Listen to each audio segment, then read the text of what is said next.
Hello बच्चों, आज हम आपका बहुत इंपॉर्टेंट चैप्टर और एक ऐसा चैप्टर जो आप लोगों को बहुत डिफिकल्ट लगता है वो स्टार्ट करने वाले हैं और वो चैप्टर है क्वाड्रेटिक इक्वेशन। अगर हम क्वाड्रेटिक इक्वेशन की बात करें तो इसमें जनरली बच्चों 5 to 7 मार्क्स के क्वेश्चंस आते हैं। ठीक है, तो इसमें कुछ कुछ इंपॉर्टेंट चीजें हैं वो मैं बताऊंगी और साथ में देखना अगर आपने इन चीजों को अच्छे से कर लिया तो ये चैप्टर के भी क्वेश्चंस आप फटाफट से अटेम्प्ट कर लोगे और बहुत आसानी से इसको अटेम्प्ट कर लोगे। दूसरी चीज जो आपको ध्यान रखनी है कि अगर आपको इससे भी और फास्ट रिवीजन करना है तो आपको क्या करना है, इस वीडियो को 1.5x या 2x की स्पीड से देखो। एग्जाम से पहले फट अपने वीक चैप्टर्स को रिवाइज करो एंड टन आपका चैप्टर एकदम तैयार है क्योंकि प्रैक्टिस हम ऑलरेडी कर चुके हैं काफी सारी। तो स्टार्ट करते हैं हमारा चैप्टर क्वाड्रेटिक इक्वेशन। उससे पहले जिन्होंने चैनल को सब्सक्राइब नहीं किया है सब्सक्राइब कर लो, बेल आइकन को हिट कर लो और जितना हो सके दोस्तों के साथ शेयर करो। अरे फायदा फटाफट रिवीजन का सबको ही तो मिलना चाहिए, है कि नहीं। और हाँ, जो आपकी जो प्रॉब्लम्स है ना, जो आप कहते रहते हो कि मैम क्लास 10th का सिलेबस कैसे कंप्लीट करें, जल्दी कंप्लीट करें, 95% प्लस तो हमारी आ जाना चाहिए, लेकिन साथ में स्कूल चल रहा है, रिवीजन चल रहा है, प्री बोर्ड्स चल रहे हैं, कैसे करें।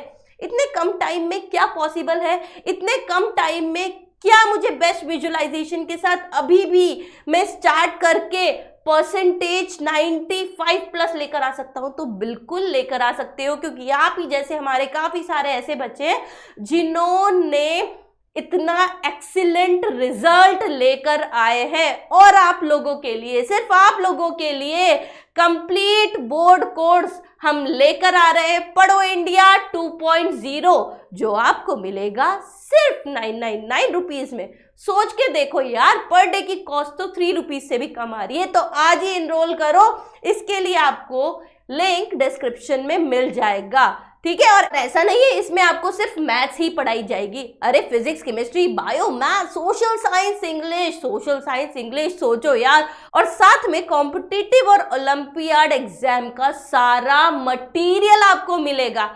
तो अभी ही फटाफट से जाके एनरोल करो, इतने कम में इतना सब कुछ और कहीं नहीं मिलेगा, सिर्फ ई सरल में मिलेगा। ठीक है, तो स्टार्ट करते हैं। स्टार्ट करने से पहले जो लोग मुझे नहीं जानते, मैं हूं आयुषी जैन, ई सरल मैथ्स फैकल्टी। तो स्टार्ट करते हैं आपका चैप्टर क्वाड्रेटिक इक्वेशन। अगर हम क्वाड्रेटिक इक्वेशन में जनरल फॉर्म की बात करें तो देखो क्वाड्रेटिक है, क्वाड्रेटिक मतलब 2 रूट्स है, हमने पॉलिनोमियल में ये चीज देखी हुई है। तो जो जनरल फॉर्म होती है क्वाड्रेटिक की वो होती है ax² + bx + c = 0 where a b c are real numbers and a is not equal to 0। ये ध्यान रखना, अगर a 0 हो गया इसका मतलब क्या हो जाएगी भाई, इक्वेशन तो bx + c रह जाएगी, इसका मतलब इक्वेशन तो तब लीनियर हो जाएगी, यानी जनरल फॉर्म में ax² + bx + c। और भाई x की पावर 2 है, वेरिएबल की पावर 2 है, तो यहीं से हम अंदाजा लगा सकते हैं कि इसके कितने रूट्स आएंगे, इसके 2 रूट्स आएंगे। और यहाँ पे इंपॉर्टेंट चीज कि अगर हम x की वैल्यू अल्फा रखें तो हम कहेंगे कि x = अल्फा क्या होगा, इस इक्वेशन का रूट होगा। किस केस में, अगर अल्फा रखने पर इस इक्वेशन की वैल्यू क्या हो जाती है, 0 हो जाती है। And a is not equal to 0 if x = alpha satisfied the quadratic equation. In other words, the value of a⁴ plus b⁴ plus c is 0। कहने का मतलब यही है कि अगर x = अल्फा इस इक्वेशन का रूट है, मतलब इस इक्वेशन में x की जगह आप जैसे ही अल्फा रखोगे तो ये इक्वेशन क्या हो जाएगी, ये इक्वेशन हो जाएगी 0। क्लियर है, चलिए आगे बढ़ते हैं। तो अब भाई हमने देख लिया x = अल्फा अगर इक्वेशन में रखते हैं तो इक्वेशन 0 हो जाती है। किस केस में, अगर वो उसका रूट हो तो। लेकिन अगर हमें इस इक्वेशन का रूट ही निकालना हो तो कैसे निकालेंगे भाई, तो इसके लिए श्रीधर आचार्य सर ने एक फॉर्मूला आपको सीधा सीधा आपकी थाली में परोसा है, आप उसको यूज करो और निकालो इसके रूट्स। तो for ax² + bx + c where a is not equal to 0, अगर हमें इसके रूट्स निकालने हैं, x की वैल्यू निकालनी है, तो वो फॉर्मूला क्या होता है, -b ± √b² - 4ac / 2a। याद कर लो फटाफट से, श्रीधर आचार्य फॉर्मूला क्या होता है, -b ± √b² - 4ac / 2a। तो x के जो रूट होते हैं वो होते हैं minus b plus root d by 2a और x equal to minus b minus root d by 2a, where d की वैल्यू क्या होती है b स्क्वायर माइनस 4ac, और इसको हम क्या कहते हैं डिस्क्रिमिनेंट। और ये कैसे डिनोट किया जाता है, डिनोट किया जाता है d से या इस डेल्टा से, ठीक है। तो ये बहुत इंपॉर्टेंट है भाई, d जो डिस्क्रिमिनेंट होता है उसकी वैल्यू कैसे निकालते हैं, d is equal to b square minus 4ac। तो x के रूट क्या हो गए minus b plus minus root d upon 2a, minus b plus minus root d upon 2a, minus b plus minus root d upon 2a। देखो 3 बार मैंने बोला, आपको भी याद हो गया, आपको भी रिवाइज हो गया, और नहीं हुआ है तो 5 बार और फटाफट से बोलो, यहीं के यहीं याद हो जाएगा, ठीक है। अब जब हमने बताया कि इससे हम रूट्स निकालते हैं, तो ये जो डिस्क्रिमिनेंट आता है, ये डिस्क्रिमिनेंट बहुत इंपॉर्टेंट होता है, क्योंकि ये आपको बता देता है कि जो रूट्स है उनका नेचर कैसा होने वाला है। तो जब हमारे पास ये d की वैल्यू आती है, इससे हम नेचर ऑफ रूट्स कैसे निकालते हैं वो हम देखते हैं। तो अगर ax square plus b x plus c equal to 0 हमारी इक्वेशन है, जहां पे हमारे रूट है minus b plus minus root d upon 2a। ये प्लस माइनस से अब तक तो आप बहुत फैमिलियर हो गए होंगे, अब तो इससे डर नहीं लग रहा होगा भाई ये एक साथ नहीं है, इसका मतलब एक बार हमें प्लस रूट डी लेना है और एक बार माइनस रूट डी लेना है। तो अगर d की value B square minus 4ac है, तो अल्फा बीटा अगर इसके 2 रूट्स हैं, तो हम क्या बोलेंगे, अल्फा की वैल्यू होगी minus b plus root d by 2a, और बीटा की वैल्यू क्या होगी minus b minus root d upon 2a। तो अब जो पॉसिबल केसेस होते हैं रूट डी की वैल्यू रखने से, वो क्या होते हैं वो हम यहाँ देखते हैं। सबसे पहला case, when d is greater than 0, d is greater than 0 मतलब जो डिस्क्रिमिनेंट है बी स्क्वायर माइनस 4ac, इस इक्वेशन में से मैंने b रख लिया, a की वैल्यू रख ली और c की वैल्यू रख ली। ये चीज आपको जो ध्यान रखनी है यहाँ पे वो ये याद रखनी है कि a, b और c की वैल्यू आपको साइन के साथ रखनी है। फॉर एग्जाम्पल, अगर आपकी इक्वेशन है 2x square minus 3x plus 5 equal to 0, तो a की वैल्यू आप 2 रखोगे, b की वैल्यू आप 3 नहीं, b की वैल्यू आप क्या रखोगे -3, इस चीज का ध्यान रखना, और c की वैल्यू 5। क्लियर है, तो ये हमें साइन के साथ रखनी है। तो आते हैं, अगर d की वैल्यू ग्रेटर देन 0 हुई, d की वैल्यू ग्रेटर देन 0 हुई, इसका मतलब आपके जो रूट्स आएंगे वो रियल भी आएंगे और अनइक्वल आएंगे, डिस्टिंक्ट आएंगे। मतलब आपके रूट्स रियल होंगे, अनइक्वल होंगे और डिस्टिंक्ट होंगे। बहुत इंपॉर्टेंट है, इस कंडीशन पे बच्चों एक ना एक क्वेश्चन तो एग्जाम में आता ही आता है, ठीक है। तो हम बोलेंगे कि रूट्स कैसे दिए जाएंगे, alpha equal to minus b plus root d by 2a और minus b minus root d upon 2a। दूसरा केस हमारे पास आता है जब d की वैल्यू 0 हो। अगर d की value B square minus 4ac की वैल्यू 0 होगी, तो देखो इसका मतलब ये d तो आपका क्या हो जाएगा 0, आपका आंसर क्या होएगा माइनस बी बाई 2a। मतलब आपके जो दोनों रूट्स आएंगे वो माइनस बी बाई 2 आएंगे, मतलब जो रूट्स होंगे वो रियल होंगे और इक्वल होंगे। बहुत बहुत इंपॉर्टेंट है, किस केस में रूट्स रियल और इक्वल होते हैं, जब d की वैल्यू 0 होती है, यानी बी स्क्वायर माइनस 4ac की वैल्यू 0 होती है। तो roots will be given by minus b by 2a, alpha और बीटा दोनों की। अब अगर d की वैल्यू ग्रेटर देन भी हो और इक्वल टू 0 भी हो, तो रूट्स रियल होंगे, ठीक है। इक्वल मतलब रिपीटेड रूट, सेम रूट आएगा।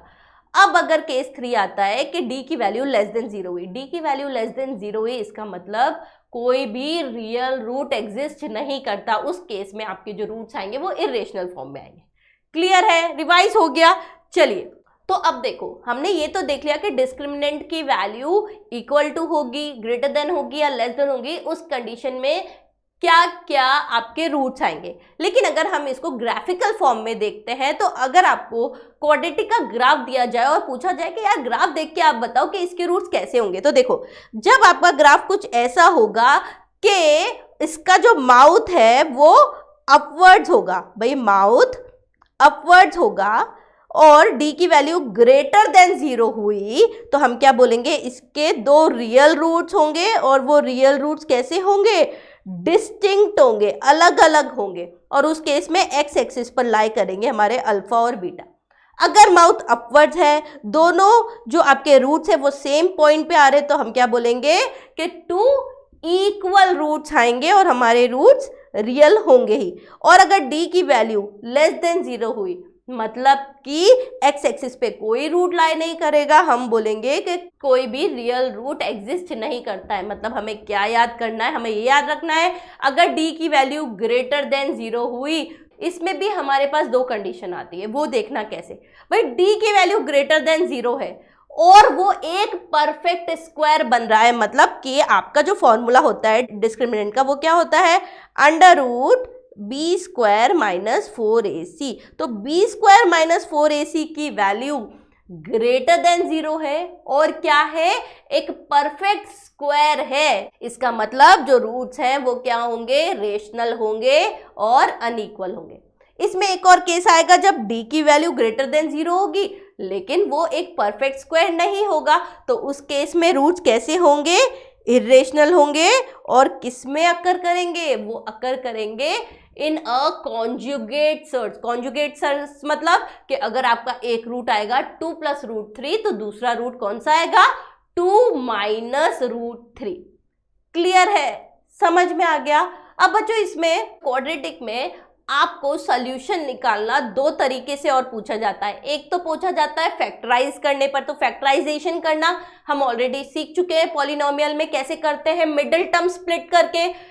और बात आती है दूसरी bye completing the square. Completing the square करने के लिए आपको 3 आइडेंटिटीज बाय हार्ट होनी चाहिए। पहली होती है a + b का होल स्क्वायर, वो कितनी होती है, a² + 2ab + b², a - b का whole square that is equal to a² - 2ab + b², और a² - b² जो होती है a - b × a + b। ये आइडेंटिटीज तो बच्चों बिल्कुल ऐसी याद हो जानी चाहिए, आपको नींद में उठा के भी कोई पूछे तो भी आपको याद होनी चाहिए। और भूलना मत, ई सरल के माइंड मैप अवेलेबल है, उनका प्रिंट निकाल के एक फाइल बना लो और रोज सोने से पहले 2 चैप्टर्स को बस ऐसे देखते जाओ। रोज अगर आप 5 मिनट्स भी हर एक माइंड मैप को देते हो ना, देखना एंड तक कुछ हो ना हो आपके फॉर्मूले ऐसे दिमाग में बिल्कुल छप जाएंगे बच्चों। ठीक है, तो अगर भाई अभी कुछ बच्चों के हो सकता है कंप्लीटिंग द स्क्वायर सिलेबस में नहीं हो, लेकिन जिनके सिलेबस में है मैं बता देती हूँ कि अगर कंप्लीटिंग द स्क्वायर आए तो आपको क्या करना है कि अगर आपकी इक्वेशन इस फॉर्म में है ax² + bx + c = 0, तो कंप्लीटिंग द स्क्वायर में आपको क्या करना है, सबसे पहला स्टेप क्या करना है कि आपको जो इक्वेशन किस फॉर्म में लिखनी है, इस फॉर्म में लिखनी है कि आपकी इक्वेशन में जो c है या जो कांस्टेंट टर्म है वो राइट हैंड साइड की साइड आ जाए। ये करने के बाद जो आपका नेक्स्ट स्टेप है उसमें क्या करना है कि अगर a की वैल्यू 1 के बराबर है तो कोई बात नहीं, लेकिन अगर a की वैल्यू यानी जो x² का जो कोफिशिएंट है वो अगर 1 नहीं है तो सबसे पहले क्या करना है कि x² के कोफिशिएंट को 1 बनाना है। कैसे बनाएंगे, डिवाइड करके बनाएंगे। भाई a को इस पूरी इक्वेशन से डिवाइड कर देंगे तो x² का कोफिशिएंट क्या हो जाएगा, 1 हो जाएगा। स्टेप 3 जो होता है हमारे पास वो ये होता है कि हमें क्या करना है, हमें ये करना है add the square of half the coefficient of x। मतलब x का जो कोफिशिएंट है उसका हाफ करके उसका स्क्वायर करना है और उसको ऐड करना है बोथ द साइड। मतलब आपको b/2a का होल स्क्वायर को ऐड करना है किधर, बोथ साइड्स। ये ऐड करने के बाद आपको स्टेप 4 में क्या करना है, फैक्टराइज करना है left side of the equation को।